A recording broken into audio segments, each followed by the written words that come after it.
সুহাইব, এই সুহাইব, তুই আমার খাবার খেয়েছিস কেন? মুক্তাদির, ভাই আমি তোমার খাবার খাই নাই ভাই। মিথ্যা বলছিস কেন? তুই আমার টিফিন খেয়েছিস, কারণ এই মাদ্রাসায় একমাত্র তোরই বাড়ির থেকে খাবার আসে না। তুই একমাত্র এতিম, তাই আমার খাবার তুই খেয়েছিস।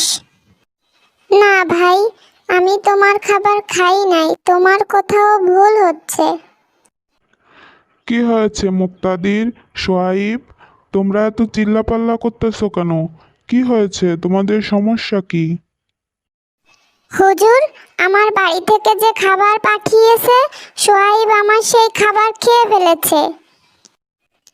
মুক্তাদির, তুমি কি দেখেছো সোহাইব তোমার খাবার খেয়েছে?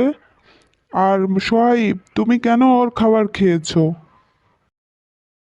হ্যাঁ হুজুর, আমি সবার কাছে জিজ্ঞাসা করেছি আমার খাবার কেউ খেয়েছে কিনা, কিন্তু আমার খাবার কেউই খায়নি।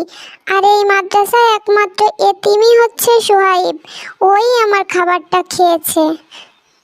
না হুজুর, আমি ওর খাবারটা খাই নাই। হুজুর হুজুর, আমি দেখেছি ওর খাবারটা কে খেয়েছে। ওর খাবারটা সোহাইব খায় নাই, ওর খাবারটা বিড়ালে খেয়ে গিয়েছে। মুক্তাদির যখন খাবারটা রেখে পানি আনতে গেছিল, ঠিক ওই সময়ই একটা বিড়াল এসে ওর খাবারটা খেয়ে গেছে। হুজুর, আমি সত্যি ওর খাবারটি খাইনি। দেখলে তো মুক্তাদির, অকারণে কাউকে সন্দেহ করা ঠিক না। সোহাইব তোমার খাবারটি খায়নি, খাবারটি খেয়ে গেছে বিড়ালে।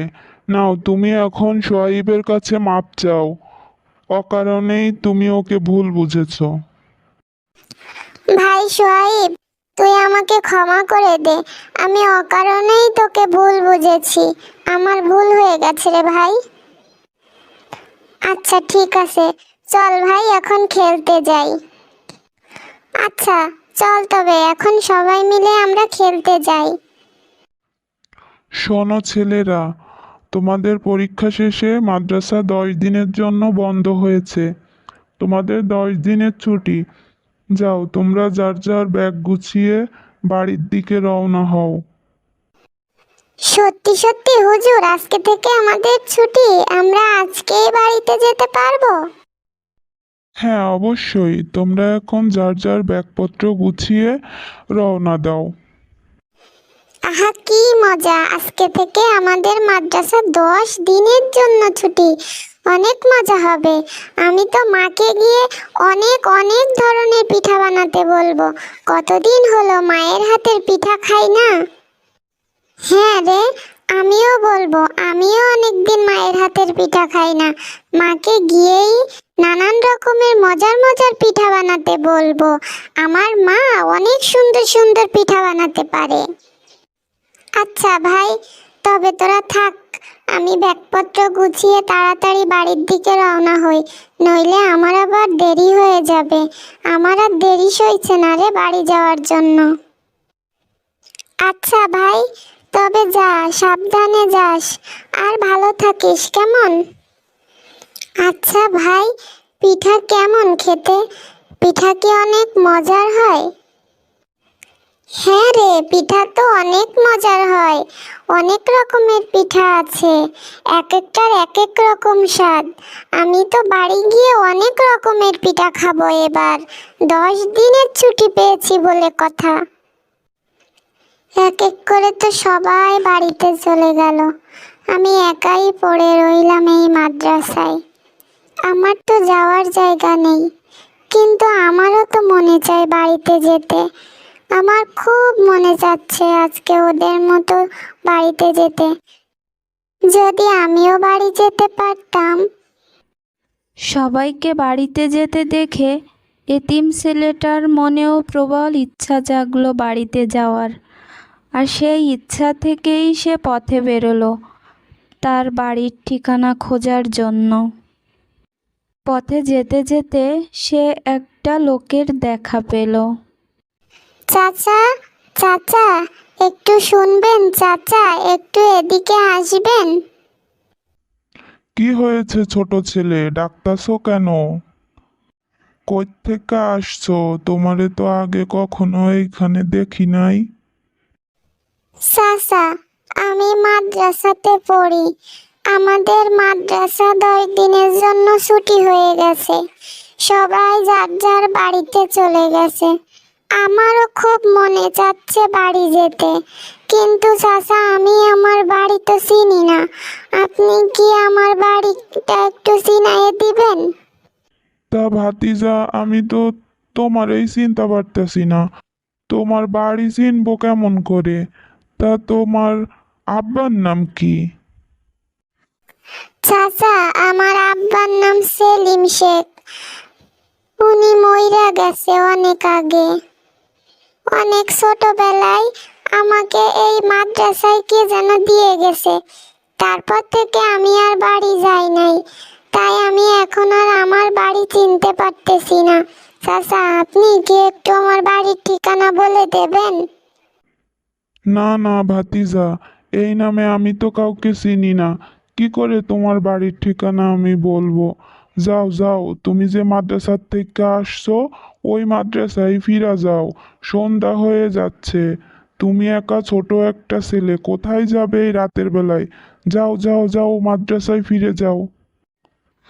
অবশেষে মন খারাপ করে সোহাইব আবার তার মাদ্রাসায় ফিরে এলো এবং বসে বসে নিজের দুঃখ কষ্টের কথা চিন্তা করে অঝরে কাঁদতে লাগলো আর মনে মনে বলছিল, হে আল্লাহ, এতিমের জন্য কি কেউ নাই?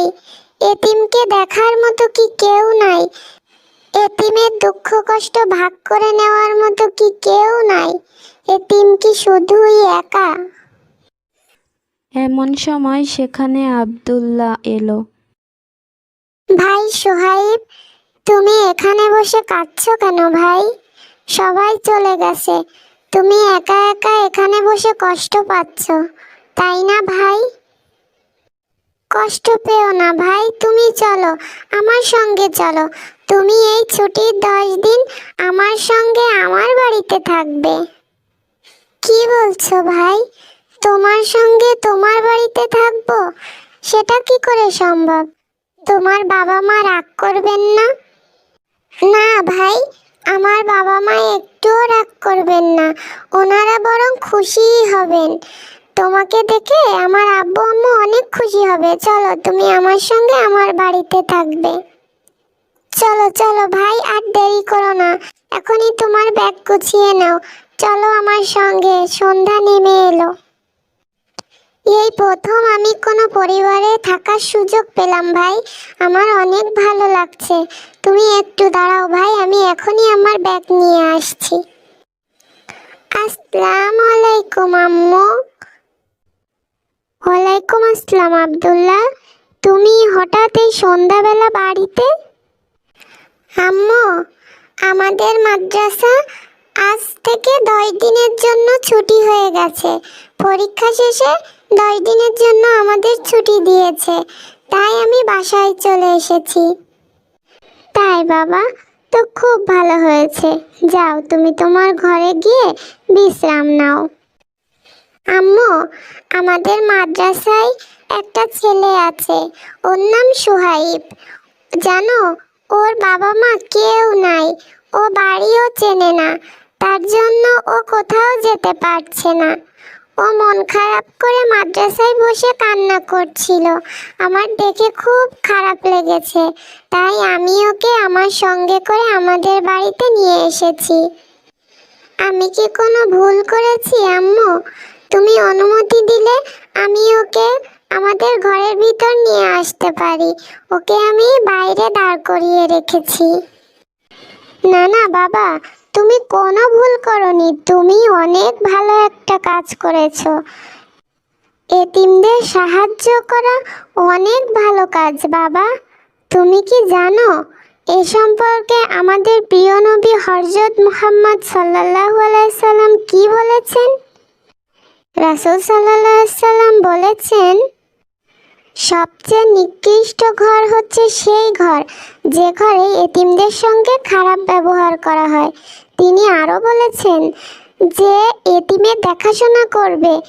জান্নাতে আমি এবং সে পাশাপাশি অবস্থান করব। তাহলে বুঝতে পারছো বাবা, এতিমের উপকার করা কতটা সওয়াবের কাজ। তুমি অনেক ভালো কাজ করেছো বাবা, অনেক ভালো কাজ করেছো। যাও বাবা, ওকে ভেতরে নিয়ে এসো এবং তোমার রুমে নিয়ে যাও। অনেক শুকরিয়া আম্মু, আমি এখনই ওকে ভেতরে নিয়ে আসছি।